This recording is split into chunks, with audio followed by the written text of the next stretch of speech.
राधे राधे। कल हमने कार्तिक मास महात्म्य की कथा के अंतर्गत अध्याय प्रथम की कथा सुनी थी। आज हम द्वितीय अध्याय की कथा सुनेंगे। कथा सुनने से पहले प्रतिदिन की भांति हम श्री बांके बिहारी जी की चौखट पर भी दंडवत करेंगे, यमुना जी के भी दर्शन करेंगे और तुलसी माता के भी दर्शन करेंगे। बोलिए श्री बांके बिहारी लाल की जय। साथ ही बिहारी जी का ध्यान करते हैं। सबसे पहले नमः कुंज बिहारिणे, नमः कुंज बिहारिणे, स्वामी श्री हरिदासाय गुरुणाम गुरुवे नमः। कि सब द्वारन को छोड़ के आयो तेरे द्वार, हे वृषभान की लाडली सबकी ओर निहार। कि राधा मेरी स्वामिनी, मैं राधे जू को दास, जन्म जन्म मुहे दीजियो श्री वृंदावन को वास। वृंदावन सो वन नहीं, नंद गांव सो गांव, बंसी बट सो बट नहीं, कृष्ण नाम सो नाम। कि वृंदावन के वृक्ष को मरम न जाने कोई, डाल डाले और पात पात श्री राधे राधे होय। अब यमुना मैया का भी ध्यान करते हैं। कि वृंदावन धाम को वास भलो, जहां पास वही यमुना पट रानी। जो जन नहाय के ध्यान धरे, बैकुंठ मिले तिनको रजधानी। नाम महाधन है अपनो, नहीं दूसरी संपत्ति और कमानी। छोड़े अटारी अटा जग के, हमको कुटिया ब्रज माही बनानी। कि टूक मिले रसिकों के सदा, और पीवन को यमुना जल पानी। हमें औरन की परवाह नहीं, अपनी ठकुरानी श्री राधे का रानी, अपनी ठकुरानी श्री राधे का रानी। बोलिए श्री बांके बिहारी लाल की जय। स्वामी श्री हरिदास जी महाराज की जय। जय जय श्री राधे। श्री कुंज बिहारी श्री हरिदास। अब हम कार्तिक मास महात्म्य की संपूर्ण कथा के अंतर्गत आज दूसरा अध्याय प्रारंभ करते हैं। श्री कृष्ण भगवान बोले, हे प्रिय, जब गुणवती ने राक्षस द्वारा अपने पिता और पति का मरना सुना तो वह बहुत दुखी हुई और रुदन करने लगी। हे स्वामी, हे पिता, आप मुझे छोड़कर कहाँ चले गए? मैं आपके बिना क्या करूं? अब मेरे भोजन वस्त्र का प्रबंध कौन करेगा? अब मैं किसकी शरण लूं? मैं विधवा हो गई, विधाता का मेरे ऊपर कोप हुआ, मैं कैसे जीऊं? श्री कृष्ण जी बोले, उस विलाप करती हुई, हवा से हिलते हुए केले के पत्ते की तरह कांपती हुई वह पृथ्वी पर गिर पड़ी। थोड़ी देर में सावधान होने पर फिर विलाप करने लगी और शोक समुद्र में डूब गई। उस गुणवती ने घर की सब वस्तुएं बेचकर यथाविधि से अपने पति की पारलौकिक क्रिया की और उसी नगरी में विष्णु भगवान की भक्ति में तत्पर होकर इंद्रियों को वश में कर शांति से रहने लगी और मरण तक एकादशी और कार्तिक मास के व्रत आदि करती रही। हे प्रिय, यह दोनों व्रत मुझे अत्यंत प्रिय हैं, जिसके करने से भोग और मोक्ष की प्राप्ति होती है, पुत्र और संपत्ति मिलती है।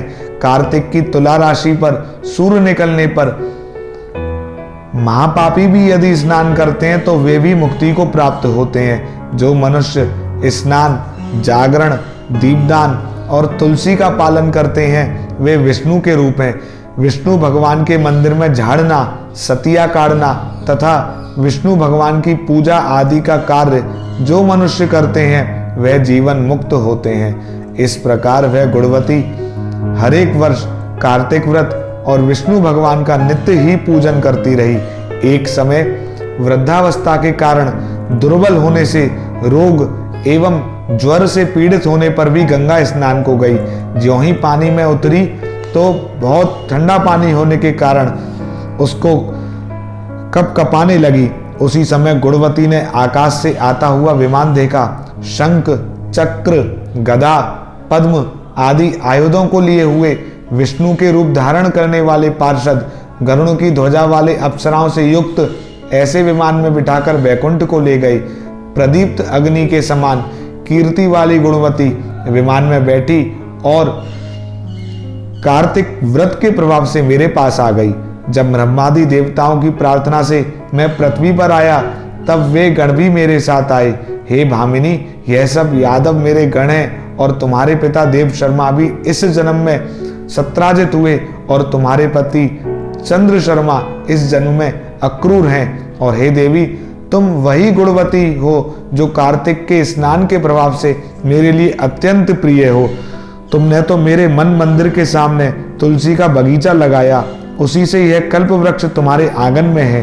कार्तिक में जो पहले तुमने दीपदान किए हैं उसी फल से तुम्हारी सुंदर देह और घर में लक्ष्मी देवी का निवास है। जो संपूर्ण व्रताधिक पति स्वरूप भगवान को अर्पण किए थे, इसलिए तुम मेरी पत्नी बनी। और तुमने जन्म मृत्यु तक जो कार्तिक व्रत उपवास किए हैं, इससे तुम्हारा वियोग मुझसे कदापि नहीं होता। इसी प्रकार कार्तिक में व्रत करने वाले तुम्हारे समान मेरे प्रिय होंगे। सूत जी बोले, सत्यभामा जी अपने पूर्व जन्म का सब हाल जानकर बड़ी प्रसन्न हुई। बोलिए श्री भगवान बांके बिहारी लाल की जय।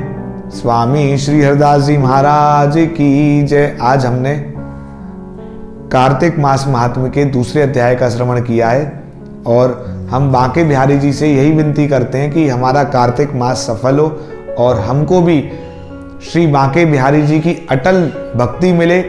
बांके बिहारी जी के प्रति भक्ति भावना हमारे हृदय में हर क्षण सदैव रहे और बांके बिहारी जी हमसे सेवाएं लेते रहें। इसी प्रकार हमको सत्संग का लाभ मिलता रहे, हम कथा सुनते रहें, क्योंकि उनकी कृपा से कुछ नहीं होता है। मैं पहले भी कह चुका हूँ कि जब ठाकुर जी की कृपा होती है तो हमारा हृदय अपने आप भक्ति में लगता है, और जब हृदय एक बार भक्ति में लग जाता है तो फिर बिहारी जी भक्त के पीछे, भगत के वश में है भगवान।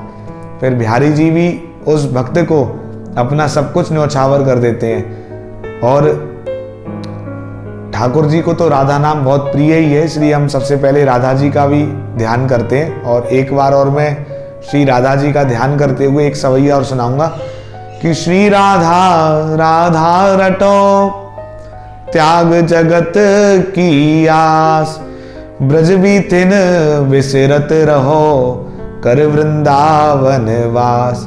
कर वृंदावन वास रसिक जन संगत की जय, प्रेम पंथ और ढरो त्याग विष अमृत पीजय।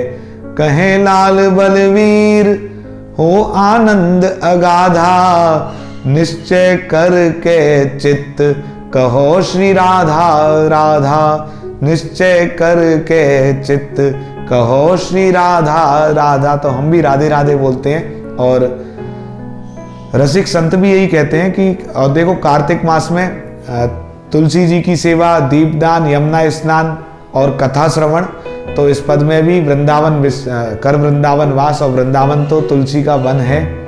रसिक जन संगत कीजिए, रसिकों के साथ सत्संग कीजिए और यमुना स्नान कीजिए, दीपदान कीजिए। बोलिए श्री बांके बिहारी लाल की जय। कुंज बिहारी श्री हरदास बिहारी जी की कृपा आप सभी पर सदैव बरसती रहे। जय जय श्री राधे।